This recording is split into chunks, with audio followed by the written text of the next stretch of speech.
Well, hey, Dave Melinda here, Positive Polarity Podcast. Hope things are going awesome for you again this week.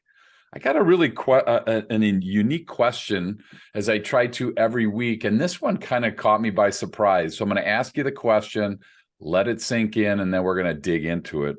The question that I have is, we all have an audience, but how well do we actually connect with them? And when I first started thinking about that, I was like, oh my gosh, it's awesome. I'm fine. I'm a speaker. I'm a podcast host. I'm this, I'm that. I thought, oh, I'm good. And then I find somebody that, like, holy cow, really made me think a lot deeper. Here's somebody with 5,000 or 5 million people that they've entertained live, over 1,500 hours on TV, over 5 continents. So I'm honored to be hanging out with Ronny Leber. How are you today, sir? I'm awesome. Thank you for having me, Dave. I'm happy to be with you, and also welcome and hello to everybody who's listening. Awesome. You're a TV host, event host, keynote speaker. So you invest a lot of time in talking in front of people. That's what you do on a day-to-day basis. I'm envious. How did you get there? Well, actually, that in a way it happened to me, and on the other hand, I think I was kind of destined to go there. So what happened was, when I was getting done with my studies, I was at university studying economics. Okay. And then, because I thought, well, that's not everything, I want to do something else. And so I studied sports as well, just as a hobby in a way. But then I was getting done with my studies and I thought, well, okay, that's awesome. Now you've studied economics, you've studied sports. What do you actually want to do with it? And I thought, that's a great question. Maybe I should have asked myself that question before I studied. But anyway, so I thought, okay. Better late than never, though, right, Roddy? Exactly. Better late than never. And by the way, wherever you are right now and whatever age you are in, you can always ask yourself that question, because it's a great question. If you don't know what you want to do, or if this is the right track for you, because I knew that I needed to be an expert in something. In order to get paid, in order to really dig deep in something, and I needed to become an expert in something. But what did I want to become an expert in? That was the big question for me. Sure. And then I thought, well, I'll probably spend a lot of time in that field. So how about I choose an area of expertise where I have passion for, not just some interest, but really this burning desire to dig deep, to be there, and to really rise up and shine in that field. And I thought, Sure. well, that's an awesome concept. I love that, because when you're passionate about something, then first of all, you're going to find a way to monetize it, because you're going to get good at it. And you might even become the best at it, or maybe even the best in the world. And when you're the best at something, you're going to figure out a way how to monetize it. And I thought, that's all awesome. But what is it? What is it that I'm passionate about? Sure. And that's not the easiest question to answer. Right. And sometimes you know something, but then you're like, well, how am I going to turn this into a profession? I have no idea. Yeah. And so I started to ask myself questions over and over again for weeks and months. And those questions were, what do I love to do in my free time? What do I spend money on? What is it that moves me emotionally? What is it that I talk to with my friends? And also, what is it that already as a little kid got me excited, that moved me? And in the beginning, I didn't get anywhere with those questions, but I asked them occasionally, like every week, when I was driving somewhere, or when I was at home doing the dishes or something. I was asking myself those questions. And somehow I always came back to the same point, which was, already as a little kid, I was always fascinated by events that bring the whole world together, like a soccer World Cup or the Olympic Games, when you have the feeling, or I had the feeling at the time, the whole world is turning around that. Sure. I thought, well, that's awesome. I would love to work in an environment like that. Okay, now I found my passion. But work there doing what? So that was like the next thing, because I found my why, my juice. Sure. But at the same time, what do I want to do? Yeah. And so that took me another year, basically, because while I had this idea spinning up and down in my head, actually around that time as well, one of our local professional soccer teams in Vienna, Austria, where I'm from, they were looking for a stadium host for their youth teams, their under 19 and under 17 teams, like once a month, Saturday afternoon, to host the games for the 100, 150 parents and the kids, and basically and play some music and announce the players and the goal scorers. Sure. And through some people that knew me who worked there, and also they were like, hey, ask Ronny. And I thought, well, that sounds like fun. Like it didn't sound like a job. It was just like, okay, I got $70 for a game. So it was not like, there you go. That's gonna be a career. Paid to speak, right? There you go, Ronny. Exactly. It was a hobby. I thought, well, it's fun. The coolest thing was that I got free tickets for the big guys, like for the big team. Sure. And the invitation for the Christmas party. So there you go. 1 year later, and that was in 2009. And I met at a party of the sports university where I was studying at as well. I met a colleague of mine, and she worked at a local professional ice hockey team. Okay. And we were talking at 5:15 in the morning. We left at the same time. And I was like, hey, by the way, are you looking for a new stadium host at the Capitals? That was the name is the name of the team. Sure. And she said, I have no idea, but I'll ask. Okay. And so the next day she called me and she said, you know what? We're looking for somebody. I said, oh, that's awesome. And so I had a few appointments with the manager, and then afterwards, all right, you got your chance. Nice. And the funny thing is, the first match that I ever saw live of that team, I was hosting it and doing the music, like announcing and doing the music. A total Hail Mary, actually. Wow. But that was the first time I actually thought this could be a career. This could really go somewhere. And that's when I started to take it serious, because that's when I invested in myself. For example, the whole money from the first year at the ice hockey team, I invested in a speaker's education. And so it just grew from there. I did all kinds of stuff, but that's how I found my journey. And then it was me with a dream. Wow. That's so cool. Well, I tell you, thank you for sharing that. And I think you bring up something really helpful. And I wrote down interest versus passion. And it's one thing to have an interest in something, right, Ronny? It's something totally different to have a passion about that. And I love that you said, like, you love what you do, you spend money on it, you talk about it. I mean, and those are, sometimes we miss those things. We just kind of fly right by that because we're like, well, that's just whatever, fill in the blank on what that is. So through college, it sounded like you were kind of unclear as to where you were heading, and it just happened that you found that you loved. Is that, or were you kind of geared towards that, or how did that land for you? I did not have the crystal clear vision of what exactly it was going to be. For example, if you study law, then you're probably going to be a lawyer or a judge. Sure. If you study medicine, then you're probably gonna become a doctor or a dentist or a veterinarian or something. Right. But you have a clear outcome. Yeah. When you study economics, you can do everything basically, because every business needs somebody with an economic background. And if you study sports, then you seriously have no idea what you're gonna do in general. So that's because I can tell you, like looking at many of my colleagues from back then, they're all over the place. Sure. Wow, that's so cool. Well, and so as we bring it back to the topic about, you have an audience, everyone listening today has an audience. It might be 2 people, it might be 5 million, it doesn't matter the size. Or an audience of 1. Exactly, or yourself, right? You just listen to yourself. So where do you start with that, Ronny, for somebody that is listening now, that's never really thought of this concept before, that I have an audience? Where do you kind of start with people to get that connection with your audience? Well, I think the two points that you need to figure out in the beginning.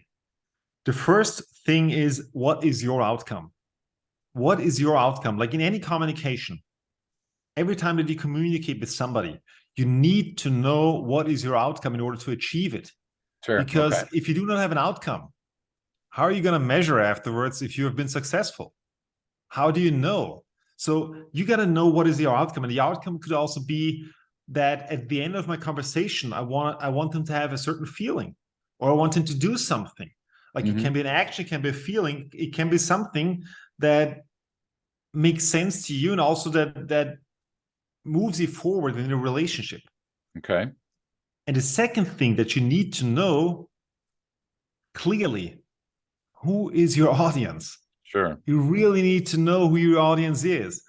And I'm going to give you an example of that, because I also work a lot in the field of sports. And for example, one of the things that I do is I'm the stadium announcer for the Austrian national team in soccer. Okay. And so I do know that we open up the stadium gates 2 hours before kickoff. All right, so people are going to come in, and then we have 2 hours. I know my outcome is that by the time that there is kickoff, that the whole building is on fire, so to say, that Sure. the people are juiced, that they're enthusiastic, that they are ready to go and to support the team, to push the team forward. Sure. That is my outcome. Sure. And basically, so the next thing is, in order to actually take any measurements, in order to get there, or in order to create any plan, I need to know who is my audience. Like, who are those people that are in there? What age range are they? Are they more men, more women? Are they like, what do they do professionally? And also, why are they here? What is their emotional involvement? Okay. And with the national team, of course, they're here to support, they're here to be there. But also, I need to know what is the emotional involvement on this day, specifically for this match.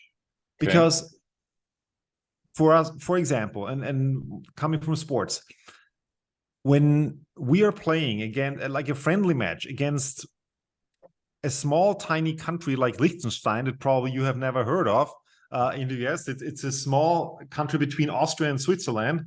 Okay. And then everybody basically expects us to beat them. Sure. But big time. And if you're not if you're not really playing joga bonito, as the Brazilians call it, like incredible, amazing soccer, well, then it's not something that people will get immensely excited about. Sure. To go there. So they're like, okay, to have a good time, maybe eat a few hot dogs and so on, and just go there maybe with the kids. Sure. But if we're playing a match against Germany, for example, and Germany is a neighbor of us as well, and we share the same language. Okay. And it's kind of there is, at least from our part, there's a big rivalry. Okay. And we haven't beaten them too often in the last almost 100 years. So I can basically count back the times until 1931. And so oftentimes it's like, I know when they are coming there, they are on the one hand expecting to lose, but on the other hand, there is the dream that today it's going to be different. Sure. There's the dream that today I'm going to be in the stadium to witness something incredible that I can tell my grandkids about. I was there when we beat them. and this is something that you need to understand. You need to understand your audience. So if you know that, then you can play with that. You can play with that, with that fire, with those emotions. You can you can entice them when they are coming in. Like, today, I can feel it. There is a chance. There is a chance that today is the day. Sure. Wow. And how often is it? I mean, so how many times have you beat Germany? Well, I was lucky. The last time we played them in 2018, I was a stadium host, and we won at the time. Nice. But the last time we won before that was 1986, then 1978, and then twice in 1931. Oh my gosh! So we could count them on one hand. Oh my god! Exactly. Oh, it's a long time ago. Yeah, and wow. So for somebody listening, I mean, they're thinking, how does this apply to my business? So I was trying to think about this while you were talking. My audience could be a customer, it could be a prospect, whatever it is. One of the ways that you make that connection is through the media. And so, I think that we as small business owners, we as entrepreneurs, that's like so far out there for us, Ronnie, getting on TV, getting on whatever radio, getting any type of notice by the media. So you and I talked a little bit about it before we jumped on today. What tips do you have for somebody that's actually thinking, oh my gosh, you mean small me could actually get noticed by the media? How does that work in your world? Well, first of all, that's a great question. And wherever you are right now, and there's probably also some local media Okay. around. Okay. And so the first thing that you need to understand is the media always wants to have something new or newsworthy. And they always are looking for something that is out of the ordinary, something that is not normal. So the best thing that you can do in order to not get into media is to be average. Okay. And to be normal, because then you're not going to get into the media. So that's a clear recipe for that. So in order to get into the media, you need to do something that is newsworthy. That means you need to maybe, for example, if you are in a local area and you want to get into the local media, then just by doing something maybe somewhere which is not in your area, but somewhere away, that is a big thing for your area, then they might be proud of, like, oh, wow, this is very cool. Somebody you're from Wisconsin, like, oh, there was a guy from Wisconsin and he went and did this or something. Or from not even Wisconsin, you probably have a local area newspaper and so on, and they are, or a local channel, and they might be like, oh, this is very cool, we got somebody who did this. But also, if you are actually thinking about what can I do, you always need to think about what can I do creatively that people will notice. And there are two ways of doing this. One way is that you are actually really creating something from scratch. That means you are coming up with something completely out of the ordinary. Okay. And this might even be a little bit harder way. The other way is that you are leveraging something that is already there. For example, like extremely successful TV commercials, oftentimes they are leveraging events that are happening. Okay. And that could be something like, you already know that the Super Bowl is going to happen. You already know that this year there's going to be another Christmas coming. You already know that maybe there are going to be presidential elections or midterm elections or whatever kind of, or local elections or something that is, or Valentine's Day or whatever it is. 4th of July, Labor Day, and so on. You know that there is something. So what can you actually create around something that everybody knows? Okay. But how can you use this for your advantage? Then, what can you do as well? There is a saying that's called dig your well before you're thirsty.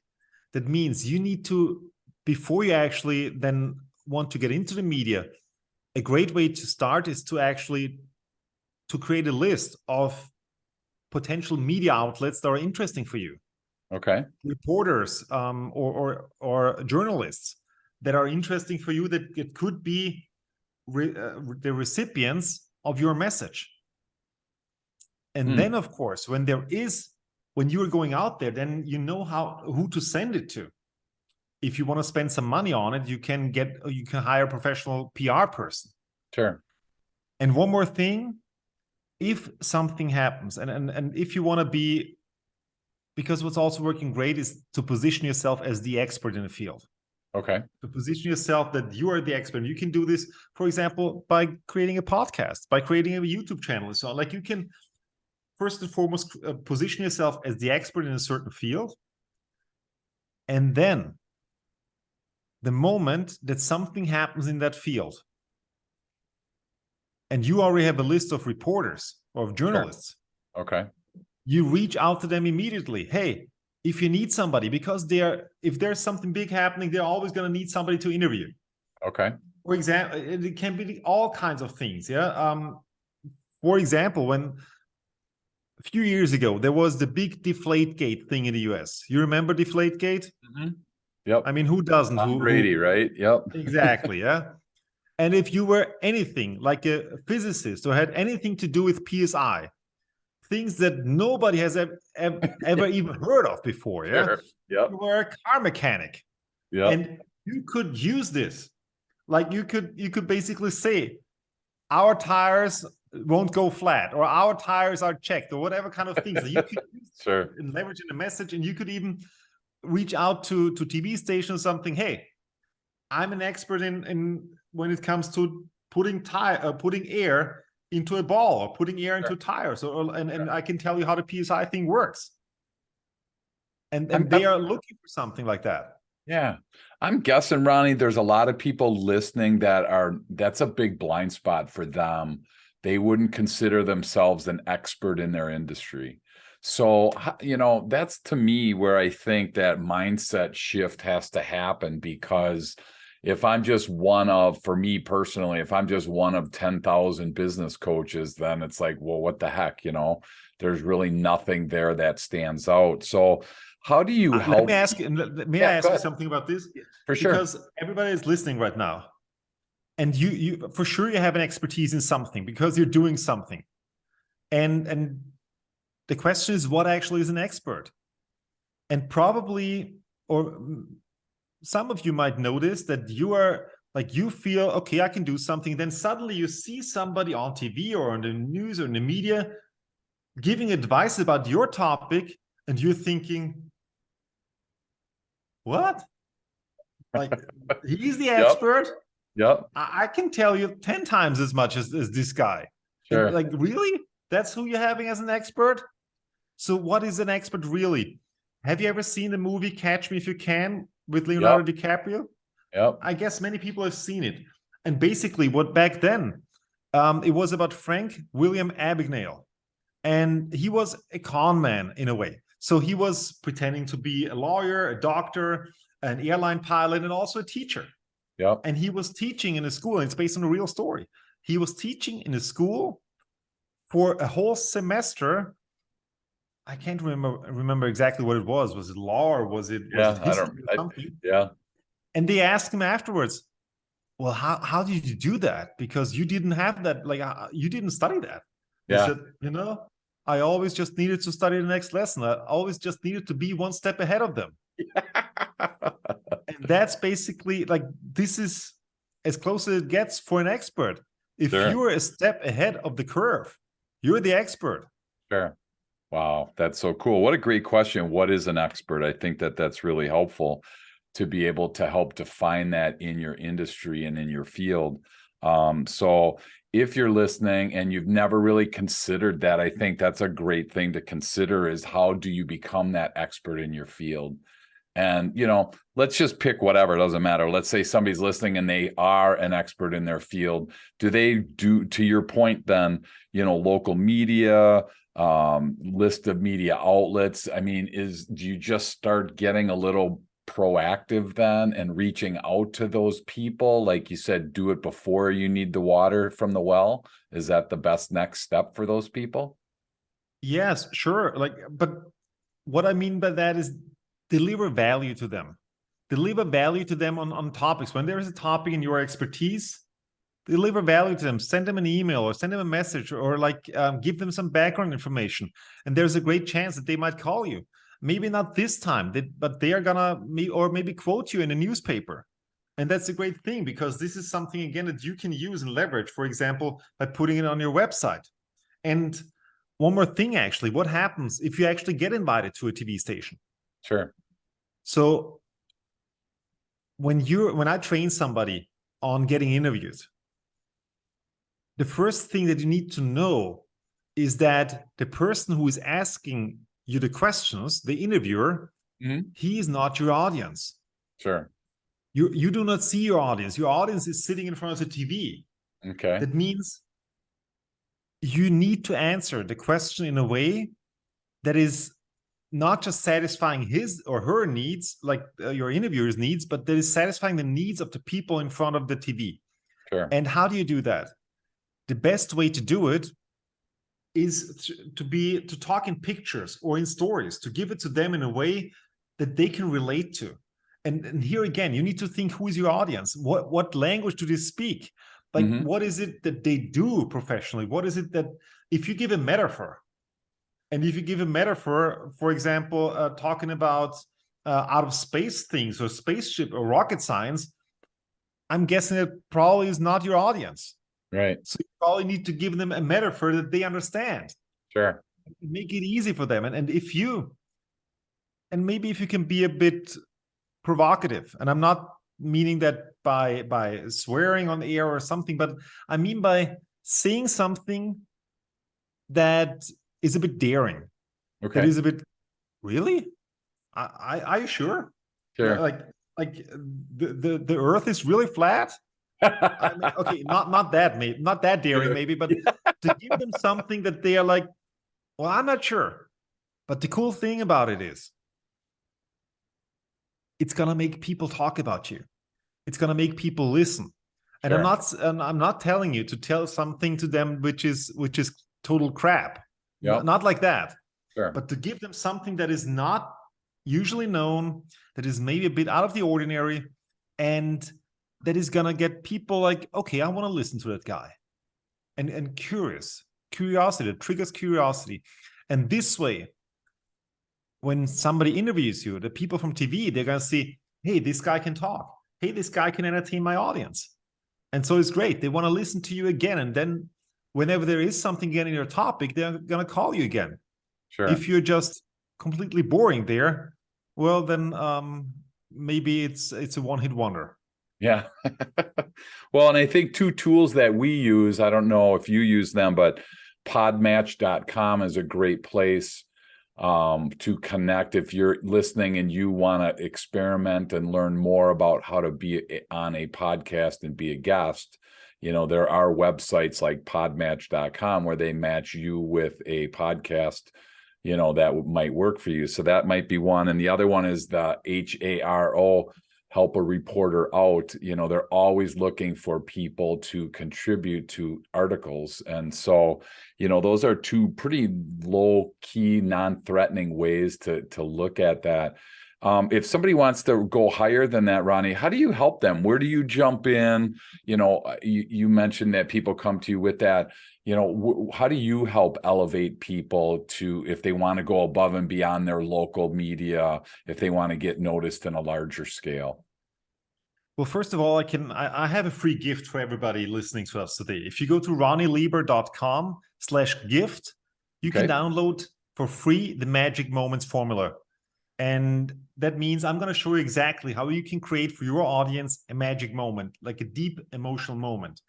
And if you want me to help you with this, just when you're on ronnyleber.com, just reach out to me, send me a message, and let's see how I can help you. I also have, as a free resource, I have a blog there, so you can basically read all the blog post articles, and if you got any questions, let me know. And if you want to work with me, I'm happy to help you. Awesome. And it's Ronny, RonnyLeber.com. That's the website. So that's awesome. Most of the of course, social media is as well. I mean, social media, obviously.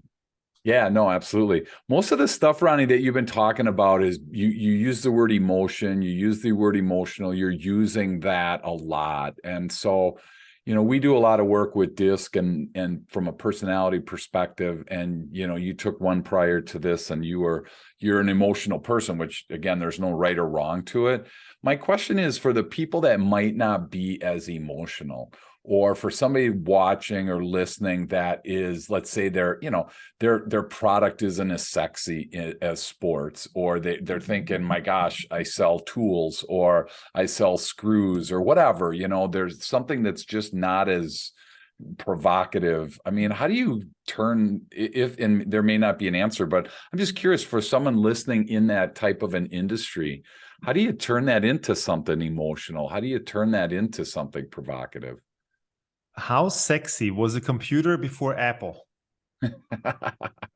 Good call. Great When you answer. think back on those gray, like big gray machines, that Sure. were either they were gray or they were like puke up beige or something. Yep.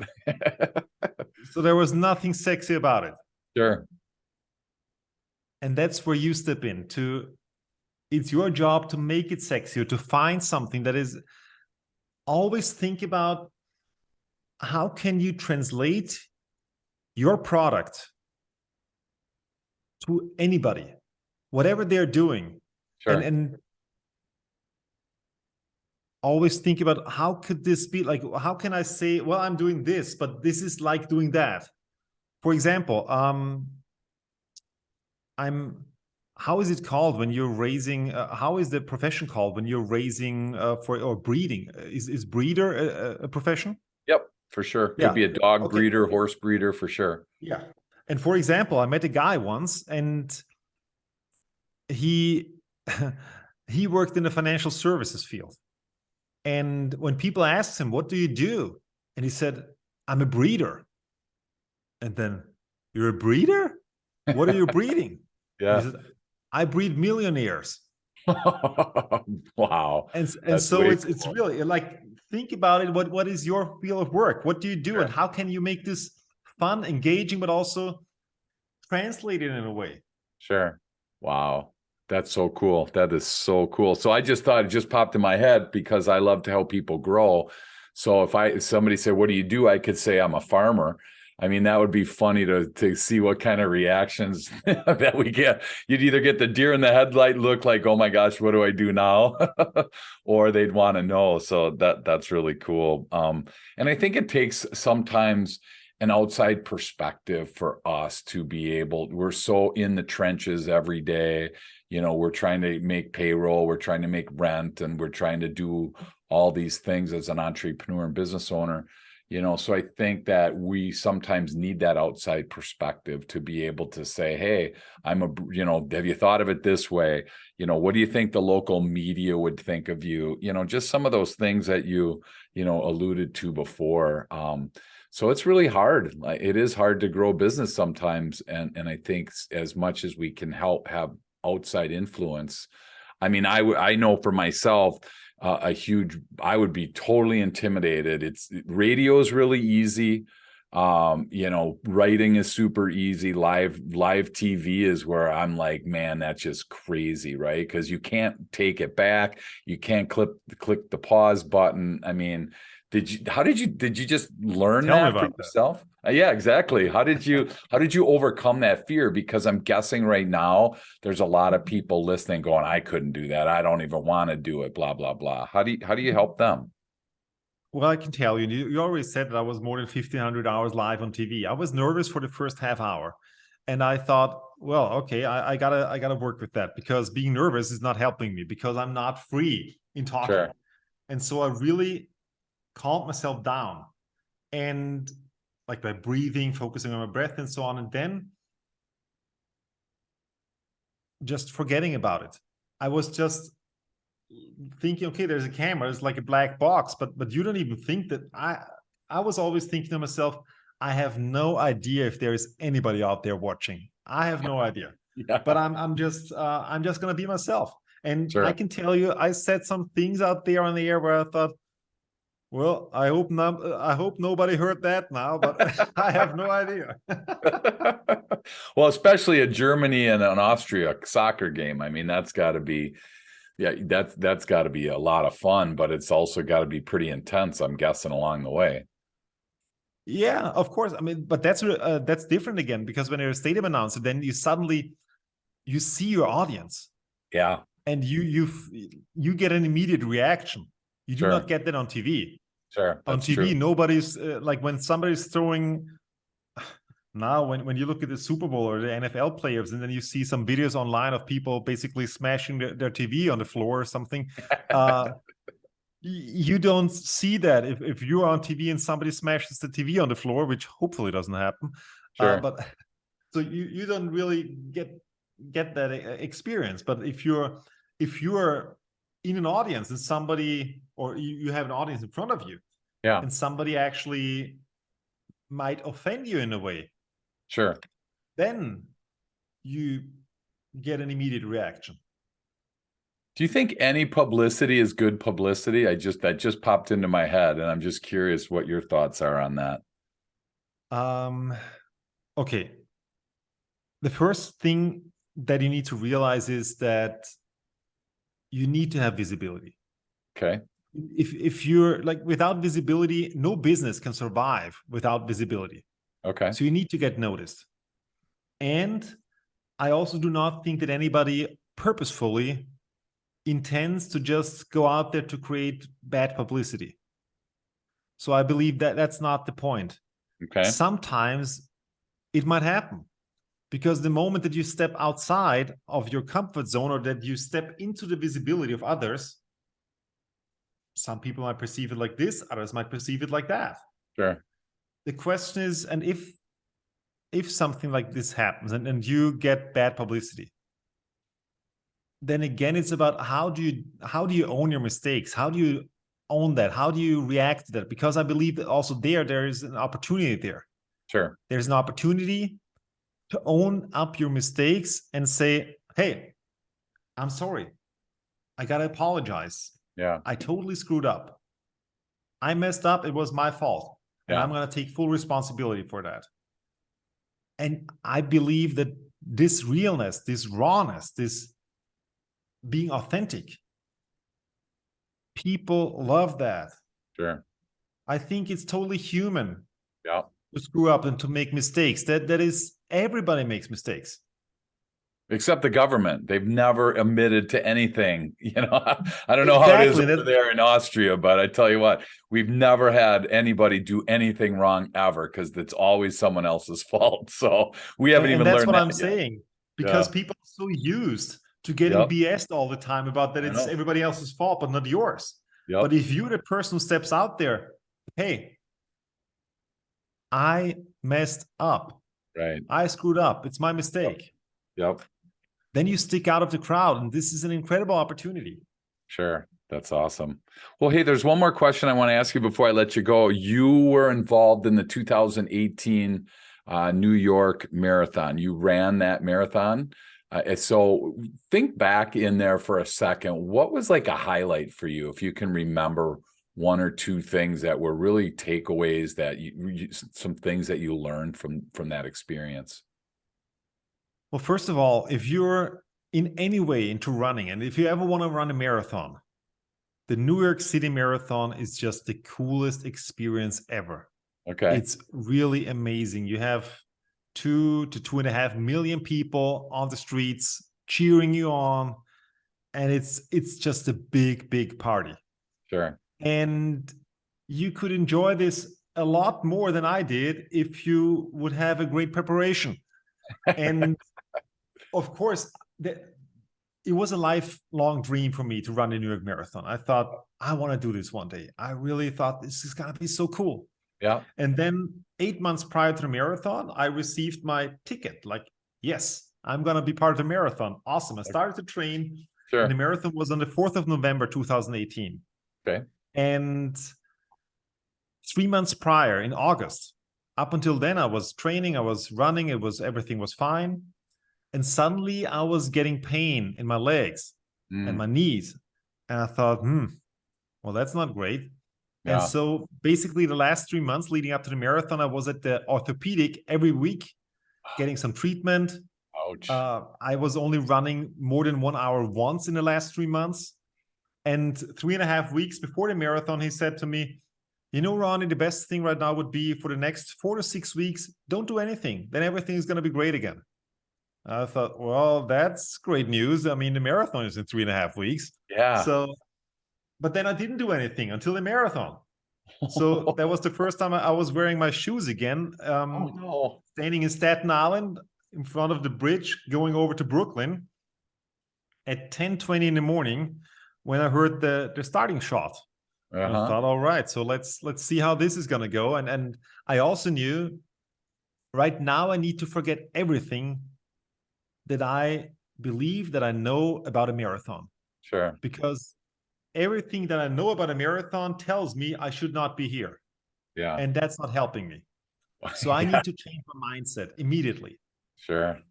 So I thought, okay, all right, let's just get going. at a pace where I feel comfortable in, and let's see where it goes, because I had no idea how this is going to go out.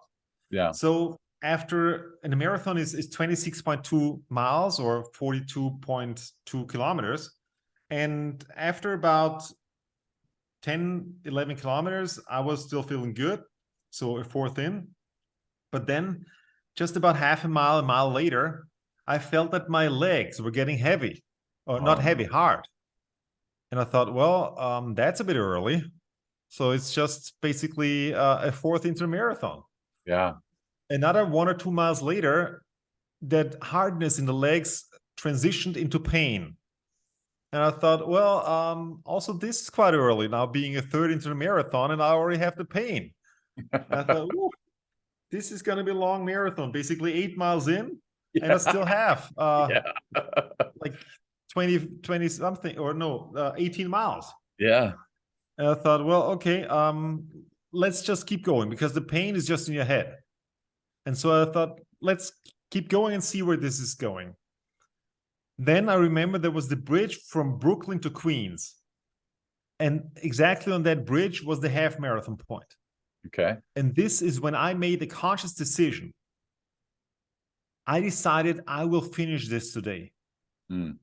If I do not break a leg or rip, like tear a ligament or something, Sure. Yep. I will finish it, because the pain is just in my head. Sure. And I also kept saying to myself, as long as I keep moving forward, I will eventually get there. Yeah. Wow. And I can tell you, I was not getting faster. Sure. I was like, I started slow, and then fastly I was getting slower. So it was really, it was not a beautiful sight. I remember I was in the Bronx, and I had 11 kilometers to go. So basically, what is that? Maybe 3/4 of the 6.5 way. miles. Yep. Yep. And for that, I needed 2 hours. 2 hours.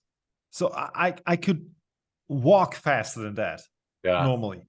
Yeah. But not at this time anymore. I was the last the end is in Central Park, Manhattan. Okay. And before that, you're running along the way of Fifth Avenue. And Fifth Avenue in Manhattan, then 15 blocks, you're running uphill, close to the end. It was brutal. Yeah. I was crying. I was sometimes walking. I felt like I had fever. I was in a tunnel, and the whole time I was saying to myself, as long as I keep moving forward, I will eventually get there. Wow. And after 6 hours, 14 minutes, 58 seconds, I finally crossed the finishing line in Central Park, Manhattan. Awesome. Because I kept going forward. And I got there. And the reason why I told you this story, the same is true in business. This is not the marathon of running. It's your marathon of business. Because if you know your outcome, as long as you keep moving forward, you will eventually get there. Sometimes it goes very fast. And sometimes it goes a lot slower than you expected or that you ever wanted. But as long as you keep moving forward, you will eventually get there.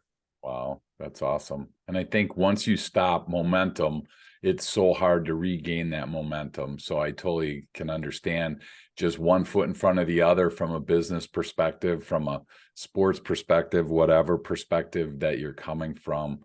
You know, that's why we do this each week, is just encourage. I feel like I'm on the sidelines of people's lives. You know, I don't know most of the people that listen, but I'm on the sidelines with with a flag, just encouraging them on. And that's why I wanted you on the show today, because you seem like that's what you do. You're an encourager to other people, and you're helping them. And, you know, like you said, there were 2.5 million people along the side of the road, and you didn't know any of them, right? But they were supporting you, and they were cheering you I knew my wife. There was one. So you knew one. Did you see her along the way? Did you get a chance? Yes, twice actually. Yes. Okay. Wow, that's so cool. Well, thank you so much, Ronnie. And again, if you're listening today and something sparked in you, rather than just jump into your next event, rather than just listen to your next podcast, take a second and write something down. Write down Ronnie's website. Write his name down, connect with him on social media. But, if you don't do anything, that's fine. I just don't get mad at Ronnie or me because, we're bringing this value. He's offering a ton of things for you. There's a gift for you. There's all this opportunity, at RonnyLeber.com to be able to just investigate and find ways to connect with your audience and find ways to make sure that your voice is heard. And maybe it starts at local media and it works its way up. But thanks again so much, Ronnie, for sharing your story and sharing your life, and can't wait to keep learning. Are there any more marathons on the horizon for you? Who knows? Who knows? Right now, I have nothing planned, but I mean, if you take it in a metaphorical way, there are gonna be lots of marathons still in my life to overcome. Absolutely. Awesome. Well, thank you again so much for hanging out with us. And again, can't wait to keep learning from you. Awesome. Thank you so much for having me, Dave.